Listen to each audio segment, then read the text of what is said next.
Welcome to the How to Buy or Sell a Business Successfully podcast. The concepts discussed in this podcast are for informational purposes only. No attorney-client relationship is intended or formed by this podcast. No legal advice is intended in the substance of this podcast. Feel free to check out our website, www.goforemanlaw.com. Enjoy the show and welcome your hosts, Jake Wayman and Sam Foreman. Welcome back to How to Buy and Sell a Business Successfully podcast. Today, we're talking about buying a medical or a dental practice, so looking at kind of acquiring the whole practice itself.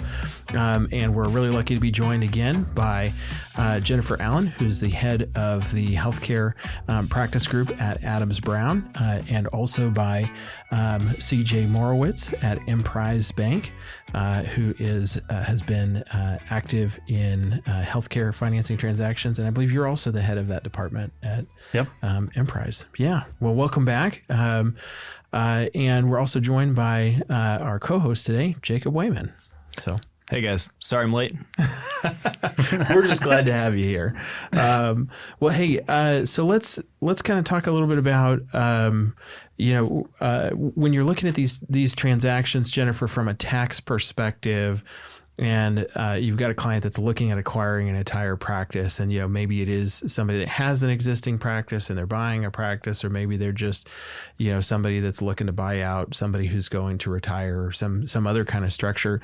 What are some of the tax things or some of the accounting things that you really want your clients to look at as they're getting ready for those deals? Really, the first thing that we understand is, are they setting up a new business, or is this going to be a second location for their existing practice? Do we have to set up new EINs to work with not only the insurance piece, or is it just a additional location?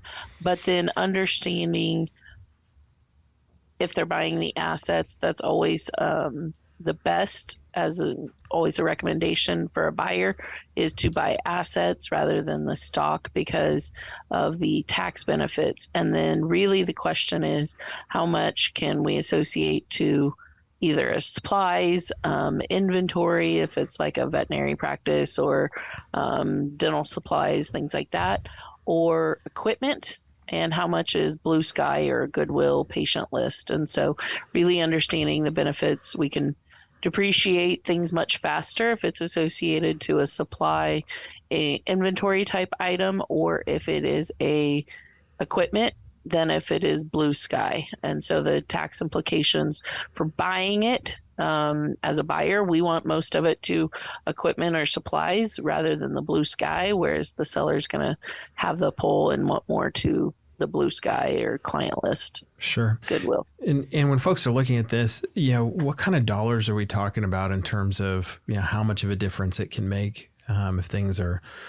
allocated in a way that they can be depreciated, or if you're, doing a stock deal and everything's already been fully depreciated or expensed out on equipment, for example. And I realize it's going to vary based on the actual dollars involved, but how important should folks, treat something like this? I mean, these can be some significant dollars.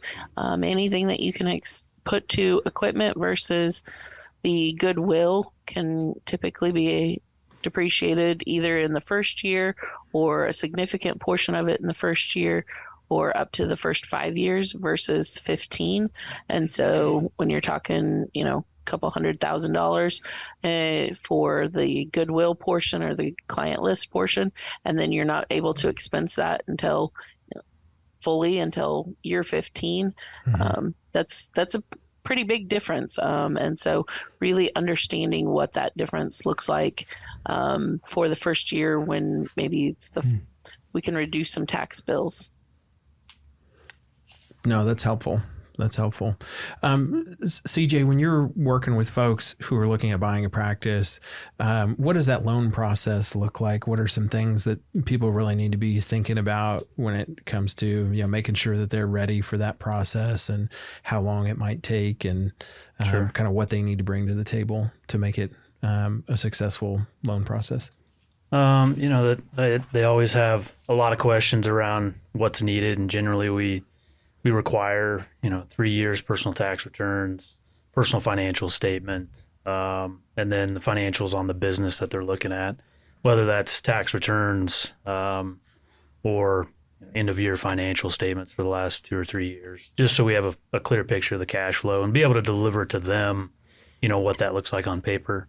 Outside of that, once we get past that stage, having an idea of what the number is, the valuation, what that number really looks like, how much they're going to need. And then, sometimes they have to put a little extra in to buy the AR because day one, generally the account's going to sit at zero. And, how do they need to look at how much money they need for payroll, when that rolls around in the next 30 days. So just evaluating what their needs are out of the gate. But I would say, just taking time to think about it, probably a few months to really dive into it, working with your team and understanding what the full deal really looks like. Well, and kind of on that note, for buyers that have been working in the practice or even not working in the practice, what sort of diligence should they be thinking about when they're going in the process? I mean, the questions for both of you is because you have a seller on one side who wants to sell the business, but a buyer wants to buy. So what's the diligence look like for the buyer and the seller? Sure. I guess I can talk first, Jen. Yeah. I always tell them to look at kind of the patient demographics. If you're new to the practice, if you're coming into it new and you start, what are the demographics? Aging docs, maybe they've been practicing for 30 plus years. They haven't really focused on new patients in a while. So what does that really look like? Is it an aging patient base? That kind of plays into how much work the new doc is going to have to take into marketing, out of the gate to kind of bolster the new patient leads. Equipment age is another big thing. Sometimes they'll buy a bunch of new equipment to kind of revamp the practice, if you will, because a lot of the younger docs are working, straight out of school with the best technology possible, to where they may be going into a practice that doesn't have any of that stuff. Mm-hmm. So they've got to think about, expenditures coming up to be able to continue to practice the way they have been, whether that's in school or maybe an updated practice elsewhere. Employee costs are another thing that I see. Maybe they get the valuation back and maybe the employees have been getting paid, really well because they've been there maybe a really long time and the varying costs of that these days. And then just the existing debt that maybe the practice owner has. That's always a factor. If they've got a bunch of debt out there, maybe it's a talking point. But is that going to be relinquished? And if the practice sells for a certain amount, will it still be enough to pay off those debts? That kind of stuff. So there's quite a bit to it. No, that's helpful. How about you, Jennifer? I think really just understanding, CJ talked about, client or patient demographic, but also just because a current practice own or accepts insurance, is that something that they want to keep doing? Do they want to accept different insurances? What is that going to do if we say, hey, I'm not going to accept this major provider? What does that actually cut into? Sometimes I've seen practices that have accepted every insurance under the sun, and then when you get down to it, they cut, 5 or 6 or something, and it cuts maybe 100 patients. It really has no impact on, the cash flow coming in, but yet it's a little bit less of a headache for some of the team. And so really just kind of understanding what policies do they want to potentially change and what are they going to keep up, because you don't want to walk in the door and just say, I'm now the owner and I'm going to completely change all of this process. It's going to be heartbreaking for some of the employees who have been with that selling owner for quite a while. Some of it can be good, some of it can be bad, whether or not it shakes up the office a little bit. So really understanding what makes sense and what kind of sword do they need to fall on and which ones are kind of deal breakers for them. No, that's really helpful advice. What kind issues do you see, or ways that people set themselves up for success when they're buying a practice and maybe the retiring doc, for example, is staying on to work in the practice for a little while? Where do you see folks have kind of successful relationships in that process, and where do you see them kind of run into challenges as they're structuring those relationships? I think just understanding the balance of, does that selling provider want to stay in the everyday, or do they really want to come in, see a patient, and then turn around and leave? Or are they going to be one that struggles a little bit with that transition, because everybody's personality is going to be different? Some of them will say, oh, I'm washing my hands of this, and some of them will have a little bit harder time washing their hands of being that decision maker if they're in there. And so really trying to understand what everybody's motivation is. Yeah. Making sure if you're the buyer, whether or not the seller wants to continue to run their business. Yes. Even though you're the owner. Yeah. Are they going to show up and still try to be your boss now that you? Yeah. No, that's great. How about you, CJ? Yeah, that makes complete sense. Just making sure everyone's on the same page. Even outside of that, I mean, pay is always a discussion of the employment contract after, and making sure everyone's happy with that, and how many days they're going to come in, and whether they're ratcheting down and how quickly that may be, because maybe they're thinking, oh yeah, I can stay involved for 4 days a week, and then a couple months go by and maybe they're like, maybe maybe 1 and 2 days a week maybe sounds better for me. But obviously you get that dialed in with an employment contract, and just making sure everyone's on the same page. Do you find success when practices have that relationship to where the seller stays involved for a few months after, or maybe a year after, or is it clean cut, or is the better way to go?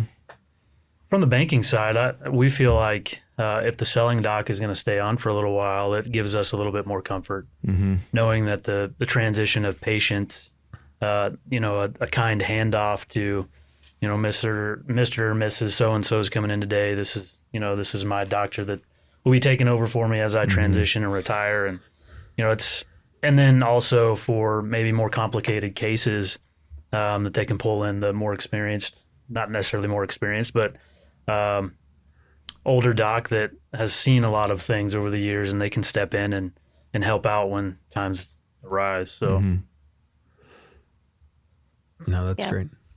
Really just kind of understanding, especially if this is adding a second practice and you're kind of ramping up and figuring out what that balance is, or if this is going to be your sole practice that you're working in. And so are you going to be there every day, or do you maybe need that experienced provider to be the eyes and ears and make sure that, the staff has what they need, and they're not looking, well, I can't do anything because my provider's gone right now. And so really understanding what that mix is. Yeah, if it's clean cut, you really look to the longtime manager that's been there and making sure he or she will be there after the transition to help with those decisions. That's a key piece in that. Yeah, no, that's really helpful. I mean, when we are working with folks on deals, we really want to make sure that people understand where is the value, how does the business that you're buying create value, and then how do you figure out how to transfer that. And so, taking all of those components that you've talked about, whether it's the relationships with patients, whether it's the, mix of insurance providers, et cetera, and making sure that you really understand how that all works together to create value. And then what are the pieces that you need to put together to make sure that the value you're paying for, makes the jump over to the buyer's side of the ledger. Yeah. So, well, hey, real quick, rapid fire. What's your best piece of advice, Jennifer and CJ? What is your best piece of advice for folks that want to have a successful deal process buying a healthcare practice?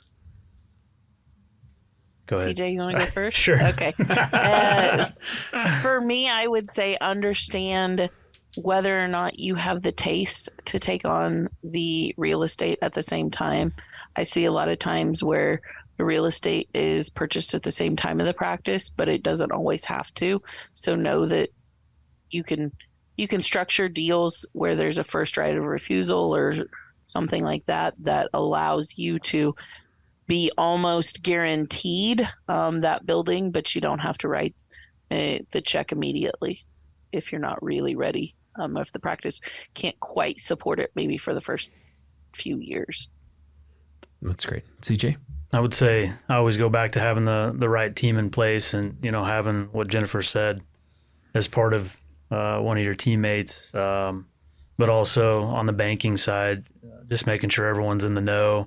Kind of like going back, I think to the first podcast viewing, or not viewing, but the first podcast we talked about going back to W-2 employee.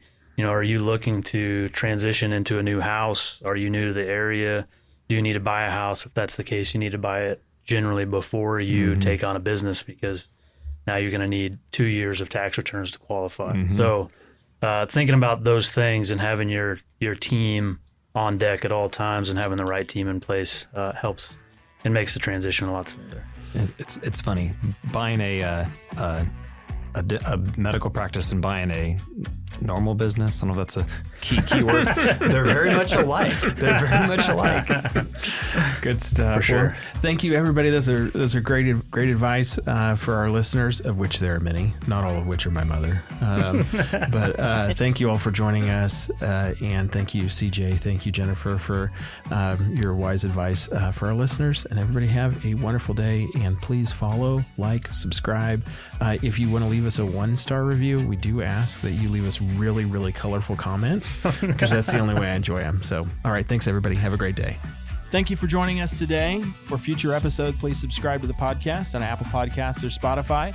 And please check out our website at www.goforemanlaw.com/learning.